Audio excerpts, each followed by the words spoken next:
નમસ્કાર, મારું નામ વાઘેલા અજય છે. હું ધોરણ 5B માં અભ્યાસ કરું છું. મારા ટીચરનું નામ મીના ટીચર છે. હું આજ તમને બધાને એક વાર્તા સંભળાવીશ. તે વાર્તાનું નામ બ્રાહ્મણ અને સિંહ છે.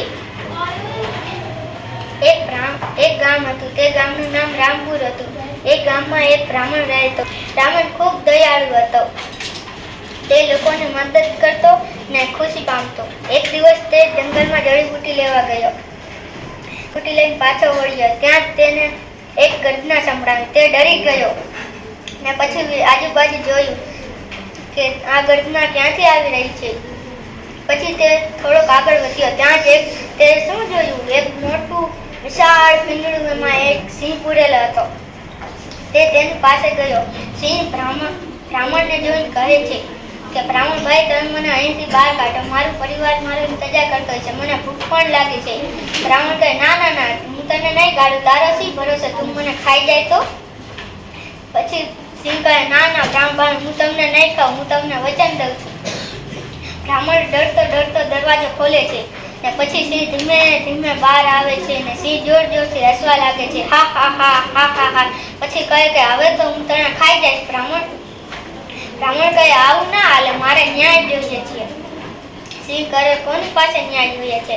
બ્રાહ્મણ વિચારમાં પડી ગયો ને પછી કહે કે પેલી ગાય છે, આપણે ગાય માતા છે, તેમની પાસે ન્યાય કરાવવા જઈએ. સિંહ અને બ્રાહ્મણ થઈને બે ગાય માતા પાસે જાય છે. પછી કહે છે કે બ્રાહ્મણ કહે છે કે ગાય માતા, તમે મારો ન્યાય કરો. ગાય માતા કહે, શાનો ન્યાય?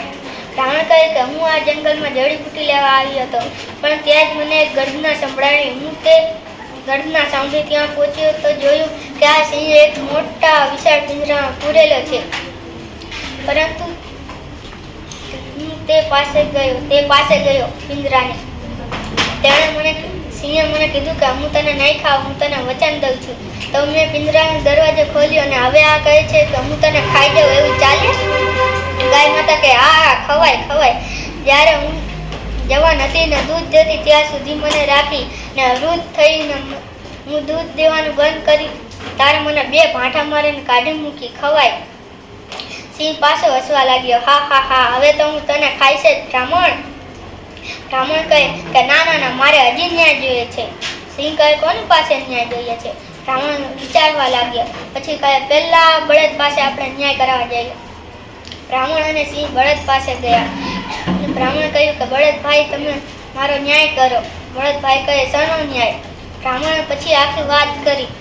તો બળદે કીધું, હા ખવાય. જ્યારે હું જવાન હતો અને હળ ખેંચી શકતો ત્યાં સુધી મને રાખ્યો ને જ્યારે હું વૃદ્ધ થયો અને હળ ખેંચવાની ક્ષમતા ના રહી ત્યારે મને 2 ભાંઠા મારીને તગડી મૂક્યો. ખવાય. સિંહ પાછો હસવા લાગ્યો. બ્રાહ્મણ, હવે તું જેની પાસે ન્યાય લે, હવે તો હું તને ખાઈશ જ. પછી બ્રાહ્મણ ડરતો પાછળ હટે ને કહે કે મારે હજી ન્યાય જોવે છે. સિંહ કહે, કોની પાસે ન્યાય જોવે છે? બ્રાહ્મણ પાછો વિચારમાં પડી ગયો ને કહે કે આપણે લોમડી પાસે જઈએ, શિયાળ પાસે જઈએ. સિંહ અને બ્રાહ્મણ શિયાળ પાસે ગયા ને કહ્યું કે શિયાળ ભાઈ, તમે મારો ન્યાય કરો. શિયાળ કહે, શાનો ન્યાય? પછી બ્રાહ્મણે આખી વાત કરી. પછી કહે કે મને એમ ખબર ના પડે, આ સિંહ જ્યાં પૂરેલો હતો તે સ્થળે મને લઈ જાવ. સિંહ, શિયાળ અને બ્રાહ્મણ ત્યાં સ્થળે જાય છે જ્યાં સિંહ પૂરેલો હતો. પછી બ્રાહ્મણ કહે કે હવે મારો ન્યાય કરો. શિયાળ કહે, મને આમે ખબર ના પડે આ સિંહ આ પિંજરામાં પૂરેલો હતો કે નહીં. સિંહ પિંજરામાં પૂરાઈ જાય છે. પછી બ્રાહ્મણ દરવાજો વાંક દે છે. પછી કહે કે હવે મારો ન્યાય કર. શિયાળ કહે, હવે શાનો ન્યાય? હવે તું ભાગી જા ને કે સિંહ તને ખાઈ જશે. એમ કરીને બ્રાહ્મણનો જીવ બચી ગયો ને તેને જડીબુટ્ટી મળી ગઈ. આ વાર્તાથી એ શીખ મળે કે મુશ્કેલ સમયમાં પણ શાંત મનથી કામ લેવું જોઈએ. નમસ્કાર.